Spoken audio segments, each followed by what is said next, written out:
राधे राधे, कैसे हो सब। मैं दिनेश कुमावत और आज हम बात करते हैं मानव में स्तन ग्रंथियों की संरचनाएं क्या हैं और नीट में संबंधित उनसे कौन से क्वेश्चन आते हैं उन पर चर्चा करेंगे। तो आपके सामने एक डायग्राम बना हुआ है। हम तो पहले थोड़ी सी चर्चा कर लेते हैं कि कौन कौन से टॉपिक हैं जिन पे हम डिस्कशन करेंगे। ठीक है, तो देखते हैं हम और चर्चा करते हैं बेसिक चीज़ों पर। तो सबसे पहले हम बात कर लें मानव स्तनियों की। देखो तो ये जो स्तन होते हैं, एक जोड़ी स्तन पाए जाते हैं, तो हम लिख सकते हैं एक जोड़ी स्तन ग्रंथियां होती है। एक जोड़ी क्या होती है? स्तन ग्रंथियां होती है। ठीक है, इसके अलावा वक्षीय भाग में ये स्थित होती है। कहाँ पाई जाती है? वक्षीय भाग में स्थित होती है। वक्षीय भाग किससे कहते हैं? वक्षीय भाग। वक्षीय भाग में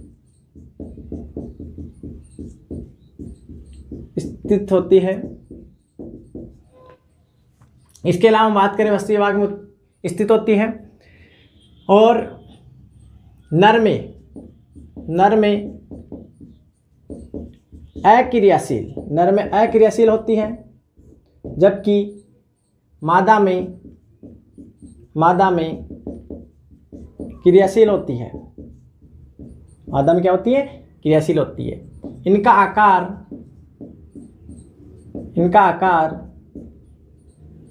यौन आरंभ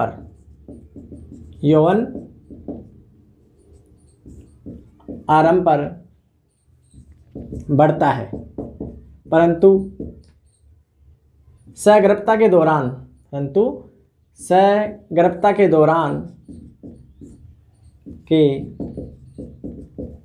दौरान भी इनका आकार या इनके आकार में वृद्धि देखने को मिलती है।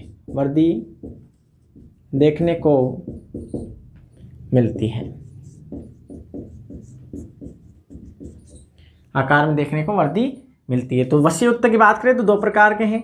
तो वशीय जो उत्तक होता है,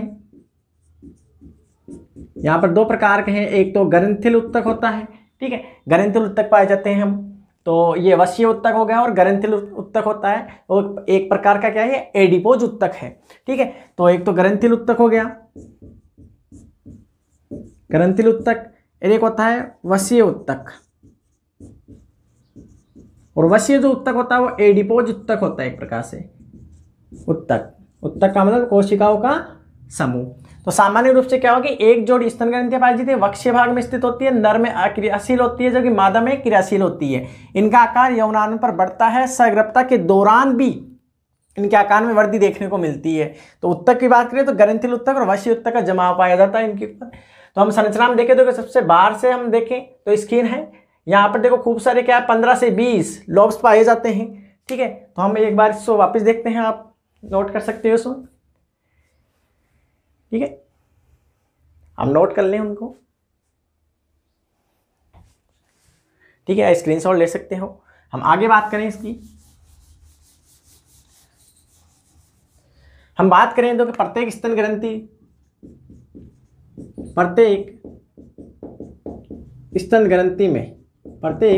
ग्रंथि में ये आपको गोल गोल आकार की जो संरचनाएं दिखाई दे रही है, इनको हम बोलते हैं, ये 15 से 20 होती है संख्या में। और इन्हें हम कहा जाते हैं, इन्हें हम मेमरी लोब्यूल्स, जिन्हें हम हिंदी में बोलते हैं स्तन ग्रंथियां। ये तो 15 में 20 होती है। और प्रत्येक स्तन ग्रंथि के अंदर क्या है? कोशिकाओं का समूह पाया जाता है, जिसे हम बोलते हैं क्लस्टर ऑफ सेल्स। और इस क्लस्टर ऑफ सेल को हम बोलते हैं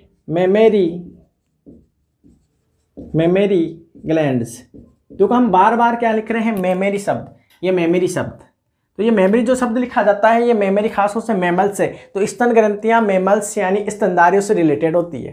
ठीक है, स्तनधारी से रिलेटेड है ये। तो इन्हें हम बोलेंगे स्तन ग्रंथियां। इन स्तन ग्रंथियों के अंदर, स्तन ग्रंथियां तो यह होगी स्तन ग्लैंड्स ठीक है। तो एक प्रकार स्तन ग्लैंड्स न बोल के यहाँ पर हम क्या बोलेंगे ने, एल्वुलाई, जो गोया होती है तो एल्वुलाई, जिसे हम बोलते हैं कूपिका। तो ये कूपिका क्या है, स्तन ग्रंथियों का समूह, ठीक है। अब स्तन ग्रंथियों का आगे हम देखें तो छोटी छोटी नलियां बट रही है, हमें इन्हें क्या बोलेंगे, स्तन नलियों। तो इस स्तन कूपिकाओं में दुग्ध का संग्रह होता है, क्योंकि यहाँ पर गुहा पाई जाती है, कैविटी। और इससे आगे हम देखें तो आपके छोटी छोटी नलियां जो दिखाई दे रही है, ये फिर स्तन कूपिकाएं छोटी छोटी नलियों में यानी और बदल जाएंगे, ट्यूब्यूल्स बोलते हैं, तो मेमरी ट्यूब्यूल्स कहेंगे, ठीक है। क्योंकि मेमरी ट्यूब्यूल्स इसलिए कहेंगे क्योंकि जो मैमल्स स्तनधारी है उन्हीं का ये विशेष लक्षण होता है स्तन ग्रंथियां पाई जाना। जो नर में क्या होती है, अक्रियाशील होती है, और मादा में क्रियाशील पाई जाती है, ठीक है। तो ध्यान से देखें हम, तो ये क्या हो जाएगी,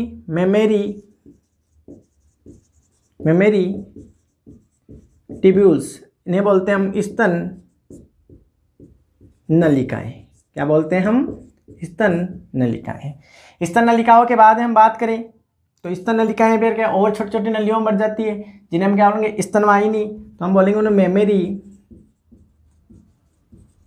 मेमरी डक्ट यानी वाहिनी, तो इन्हें बोलेंगे हम स्तन वाहिनी, ठीक है। ये एक प्रकार से क्या नीट में क्वेश्चन पूछता है कि सीक्वेंस पूछता है कि कहाँ पर क्या है दुग्ध इकट्ठा होता है और उसका पथ क्या होता है, ठीक है। तो हम एक प्रकार से पथ से फट रहे हैं तो कहाँ क्या है, बाहर आएगा ये, ठीक है। तो स्तनवाहिनी हो गई, स्तनवाहिनी से क्या होगा, ये छोटी छोटी क्या है, तुम्बिका के रूप में फूली हुई संरचनाओं में क्या है खुल जाएगी, जिसे हम क्या बोलेंगे, मेमरी एम्पुला, जिसे बोलते हैं हम स्तन तुम्बिका। और स्तन तुम्बिका दुग्ध वाहिनियों बदल जाएगी, जिन्हें हम बोलते हैं लैक्टिफेरस डक्ट, जिन्हें बोलते हैं हम दुग्ध वाहिनी, ठीक है, दुग्ध वाहिनी। और यहां से दुग्ध वाहिनी फिर क्या है, यहां निप्पल में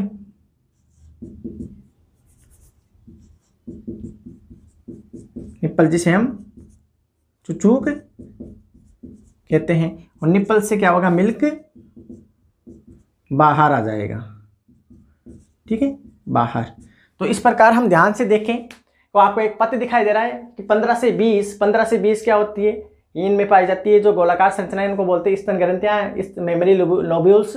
यहाँ से क्या कोशिकाओं का समूह पाया जाता है इनके अंदर, जिन्हें हम बोलते हैं स्तन कोशिकाएं। और इस स्तन कोशिकाओं की गुहा में क्या दुग्ध का संग्रह होता है। यहाँ से फिर क्या होगा, छोटी छोटी नलिकाओं के द्वारा यहाँ से क्या होगा, इनमें स्तन नलिकाओं में आ जाएगा, स्तन नलिकाओं से फिर किन में आ जाएगा, स्तन वाहिनियों में, और स्तन वाहिनियों से फिर स्तन तुम्बिका, और स्तन तुम्बिका से दुग्ध वाहिनी, और निप्पल से ये बाहर आ जाएगा। तो आपने इस टेक्चर से देखा कि कौन कौन से भाग हैं और उनके नीट में संबंधित ये क्वेश्चन जो आता है, ठीक है, आपने इसको समझा। इसी प्रकार एक क्वेश्चन ये देखो, यहाँ से क्या है, हल्के गुलाबी रंग का जो आपके भाग दिखाई दे रहा है, ये एरोला, ये क्या होता है, एक तो भूरा हो सकता है और गहरा गुलाबी हो सकता है। तो इस भाग को क्या कहते हैं कि निप्पल के आसपास का जो आवरण होता है गहरा रंग का होता है, जिसे भूरा या गुलाबी, जिसे हम एरोला या चुचूक कहते हैं, चुचूक मंडल, ठीक है। तो ये नीट में पूछते हैं। तो धन्यवाद, बने रहे हमारे YouTube चैनल से, और शेयर और सब्सक्राइब करना नहीं भूलें हैं। राधे राधे, जय सिया राम।